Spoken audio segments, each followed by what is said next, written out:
Your personal philosophy is a huge factor in determining how your life turns out. Your personal beliefs, values, and the way you think about things really shape your future. We should also mention that what you don't know has a big impact on your life. Ignorance can hold you back, create problems, and stop you from reaching your full potential. So it's not just about what you know and believe, but also about learning and expanding your understanding.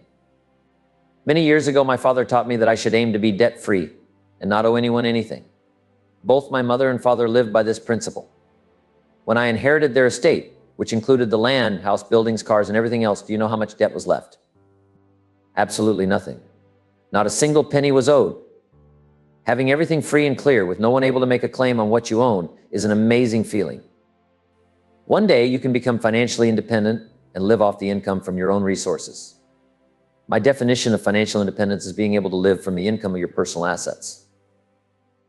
This means you wouldn't have to work to make a living or to earn money anymore because you have enough income coming in from your own resources. At that point, you would work for different reasons like achieving goals, finding pleasure in your work, or simply enjoying what you do. But the key is, once you become financially independent, you no longer need to work to support yourself or to make a living. Almost everyone has some time, some resources, some money, or a paycheck. They have some kind of net worth. The big question is, what are you doing with it? Where are you investing it? Where are you putting it? It's very important to have a management plan for your current resources. Without a plan, you might end up broke by the time you're 65, just like many people do. But if you manage your resources well, you can have plenty of money and assets. You'll have enough to share with others and enough to enjoy your life. Having a solid plan means you'll wind up with substance and security as you grow older. The best affirmation in the world is the truth. If you're broke, the best thing to admit is, I am broke. Write that down and put it on your refrigerator where you can see it every day. If that doesn't motivate you, try writing, I'm 40 and broke. Maybe that will get your attention. The truth is, if you don't make wise choices, you will suffer the consequences.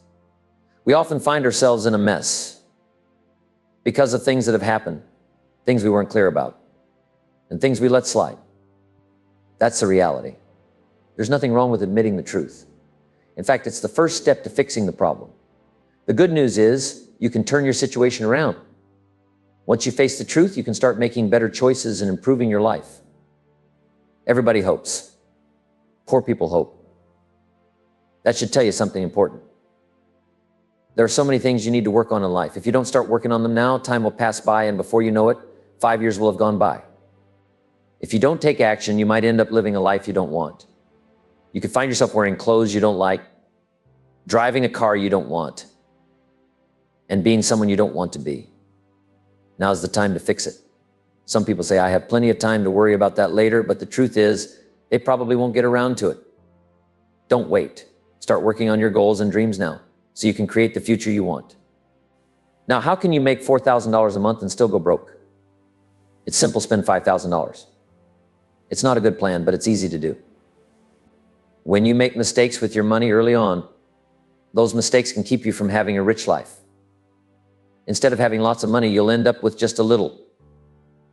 Instead of enjoying a big feast, you'll be left with crumbs. This happens because you didn't make the right choices with your money when it really mattered. Imagine someone saying it's just $10, so it doesn't matter what I do with it. That's when it actually matters the most, when you have only a little. Another person might say, if I had a lot of money, I'd take good care of it. But since I only get a paycheck, I don't know where it all goes. These are what we call big mistakes in judgment. If you don't pay attention to your money when you have a little, you won't suddenly become good at managing it when you have a lot. It's crucial to develop good money habits early so you can build a secure and prosperous future. It's really important to have a good plan when you have only a small amount of money, but it's also easy to make mistakes. It's easy to not know what to do. It's easy to get your calculations wrong. And when you make mistakes with your money, they can build up over time. Life is a cumulative. Everything adds up over time. If you make errors, those errors will pile up and lead to you not having much. On the other hand, if you make wise decisions, those good choices will also add up, and you'll end up with more. So remember, whether it's a mistake or a smart move, everything accumulates. Your future wealth depends on the choices you make today, no matter how small they seem. Imagine you're in a small boat with no motor, no oars, just 300 feet from Niagara Falls. It's inevitable. And you don't want to find yourself there. My mentor once told me, let's create a financial statement. Back then, I didn't even know what a financial statement was. So he explained it to me like this. Take a piece of paper and draw a line down the middle. On one side, list all your assets, everything you own that's worth something. It could be anything, like your bicycle. Add up the value of everything you listed. This total is the value of your assets. Now over here are your liabilities. These are the things you owe. You need to make a list of them. So I started working on this list. I thought if I do this, it won't look good, but he told me it doesn't matter how it looks. What matters is that you actually do it. He said, let's take a snapshot of where you are right now. It doesn't matter if things look bad or good. We just need a clear picture of your current situation. After 6 years, I finally thought, okay, I'll start listing my liabilities. I wrote down everything, including money I borrowed from my parents, my budget finances, and everything else. When I saw my assets, I felt embarrassed. I couldn't believe the trouble I went through while creating my first financial statement after 6 years. He then said, if you had taken this snapshot much earlier, you probably would have done something about it by now. I tried to make an excuse. I told him if I had more money, I'd have a better plan. He said, no. If you had a better plan, you'd have more money. He explained to me that after 6 years of working and making money, I should be at least 1/3 of the way to building a strong financial foundation for my family. This foundation should be so solid that nothing could break through it. But how far was I from reaching even 1/3 of that goal? It felt like I was a million miles away.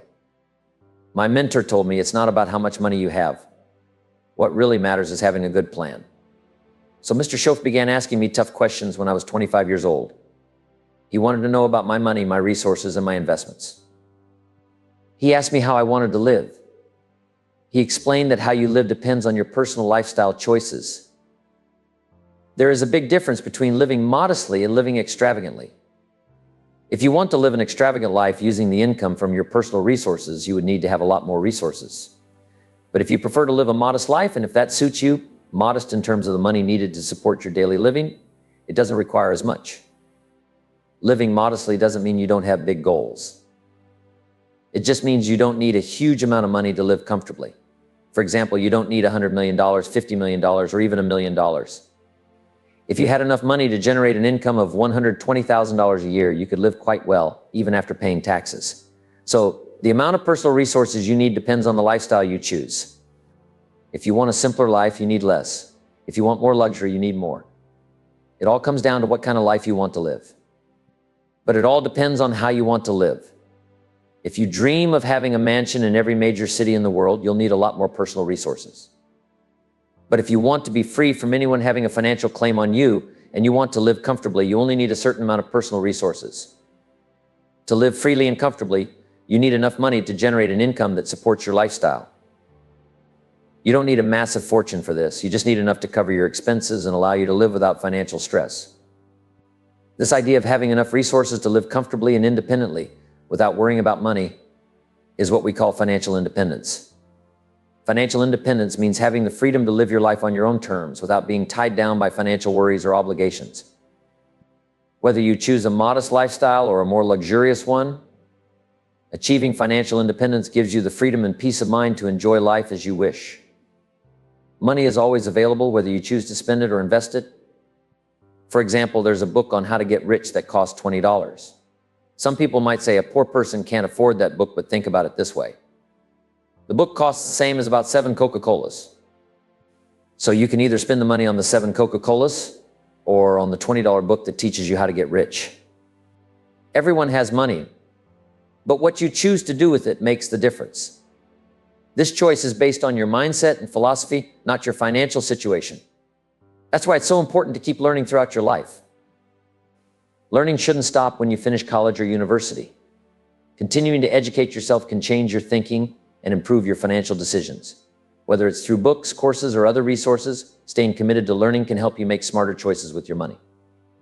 In the end, your financial growth is influenced more by your willingness to learn and grow than by your starting point. When you finish school and get a job, it's easy to let your learning habits slip. You might stop trying to learn new things, thinking that you're done with education. But if you don't keep learning, you can lose touch with important values and ideas. Imagine someone who spends their money on donuts instead of buying a book that could teach them something valuable. They might miss out on a crucial piece of knowledge, like a missing number in a combination lock. This missing piece could be the key to unlocking their potential. The old saying, what you don't know won't hurt you. Another saying, ignorance is bliss. It's not bliss to be unaware of important information. It's crucial to keep learning and to seek out information. Knowing more helps you make better decisions and avoid mistakes. Continuing to educate yourself is essential for personal and professional growth, so always strive to learn and get the information you need to succeed. Success isn't about doing extraordinary things, it's about doing ordinary things extraordinarily well. If you can learn to do key things well, you can achieve success. For example, learning to speak well is very important. Both poor and rich people can talk, but it seems like rich people talk better. That's because they've learned to do it with great precision. Speaking is a basic skill needed for survival. But speaking well is a skill that can lead to success. We can either speak just well enough to get by, or we can learn to speak so well that it helps us succeed. Think about someone who over 10 years buys 2 tons of donuts and only 2 books. And those books are mostly filled with pictures. This person might wonder why their life isn't going well. We would say this person is mentally deprived because they haven't invested in learning and improving themselves. To avoid this, we should focus on learning and honing our skills. Doing ordinary things with excellence can lead to extraordinary success. Keep investing in yourself, learn to do things well, and you'll find that success follows. After he left school, he didn't keep learning and exposing himself to new ideas that could improve his business, refine his decisions, and help him make better conclusions. It's important to keep learning even after school to avoid making poor judgments.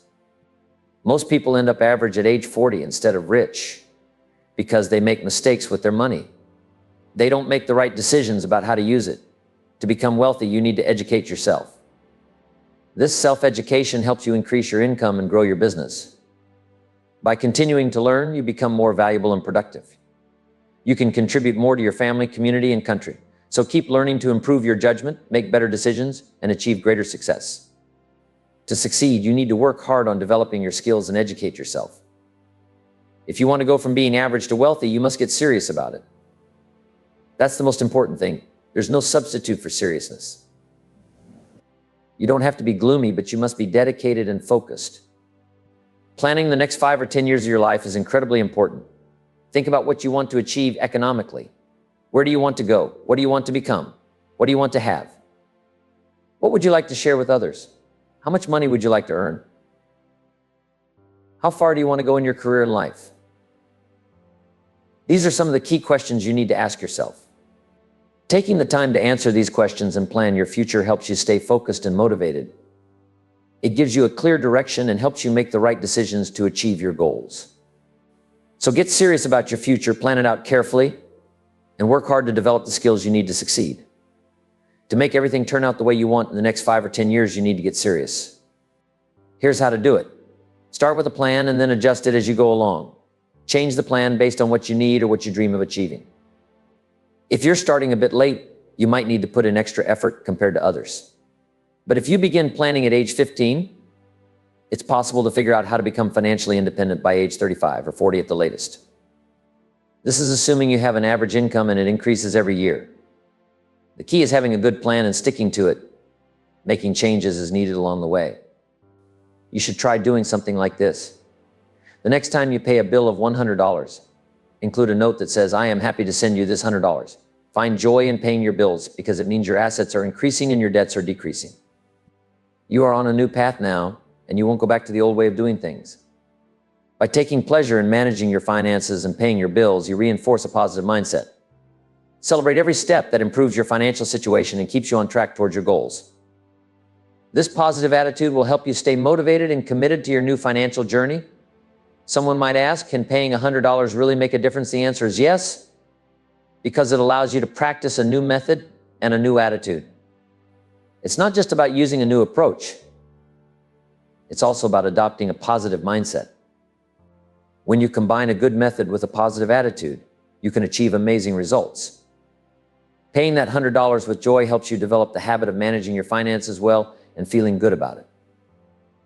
This combination of method and attitude will lead to better outcomes and help you reach your goals faster. So yes, even $100 can make a big difference when you use it to build a better financial routine and a positive mindset.